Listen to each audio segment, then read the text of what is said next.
అమ్మాయిలను చూడకుండా పోలీసులు ఒక కక్షపూరితంగా వ్యవహరించడం జరిగింది.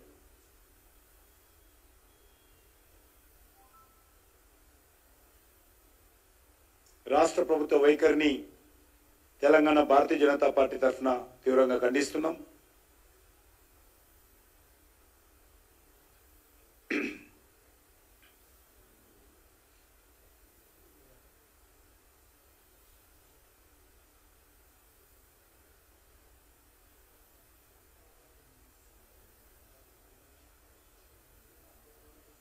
బీఆర్ఎస్ పార్టీ సింగరేణి బొగ్గు గనుల విషయంలో లేకపోతే సింగరేణి కాలరీస్ విషయంలో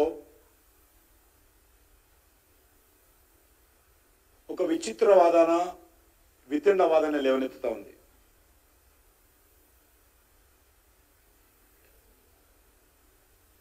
సింగరేణిని పూర్తిగా ధ్వంసం చేసింది బీఆర్ఎస్ పార్టీ.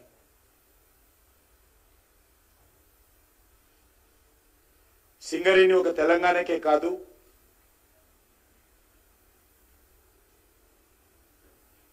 దేశంలోని ఒక ప్రభుత్వ రంగ సంస్థల్లో ఒక మంచి సంస్థగా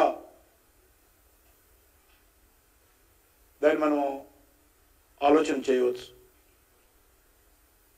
అనేక జిల్లాలలో విస్తరించి ఉన్నటువంటి సింగరేణి వ్యవస్థను పూర్తిగా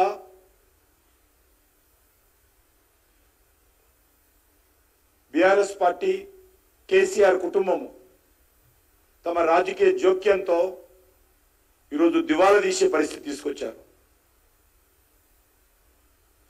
లోపభూయిష్టమైనటువంటి విధానాలతో సింగరేణిని పూర్తిగా నిర్వీర్యం చేయడం జరిగింది. సింగరేణిని ఆర్థికంగా నైతికంగా దెబ్బతీయాలనే కేసీఆర్ కుటుంబం కంకణం కట్టుకుంది.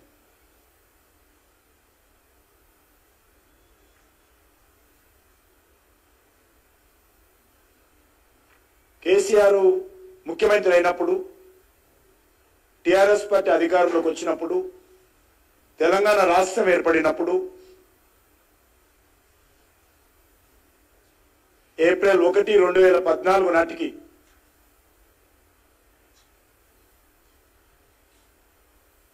సింగరేణి బ్యాంక్ అకౌంట్లో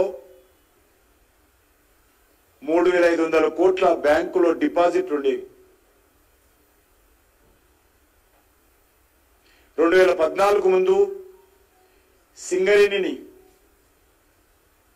తన మిగులు నగదును బ్యాలెన్స్లను పార్కింగ్ చేయడానికి అంటే డిపాజిట్ చేయడానికి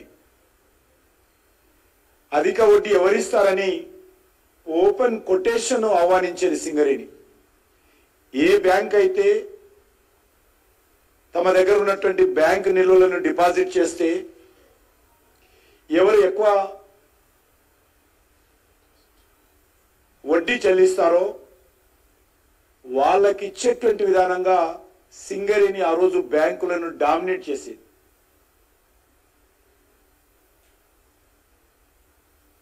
సింగరేణి కంపెనీ 2014 ముందు ఏ ఒక్క రోజు కూడా ఉద్యోగస్తుల జీతాలు ఆలస్యంగా ఇచ్చే సాంప్రదాయం ఉండేది కాదు. కానీ ఈరోజు సింగరేణిని కేసీఆర్ యొక్క అహంకారపూరితమైనటువంటి అవకతవక విధానాలతో, అస్తవ్యస్తమైనటువంటి పరిపాలనతో, మితిమీరిన జోక్యంతో ఈరోజు సింగరేణిని అప్పుల పాలు చేసినటువంటి ఘనత కేసీఆర్కు దక్కుతుంది.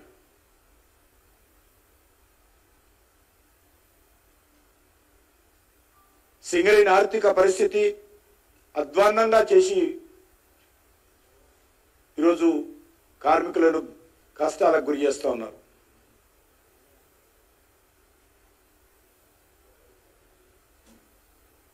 సింగరేణి చెల్లించాల్సినటువంటి బిల్లులు సకాలంలో చెల్లించలేని పరిస్థితి, జీతాలు సకాలంలో ఇవ్వలేనటువంటి పరిస్థితి ఈరోజు మనకు కనిపిస్తూ ఉంది.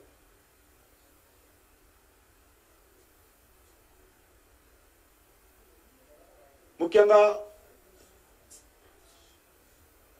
కేసీఆర్ గారు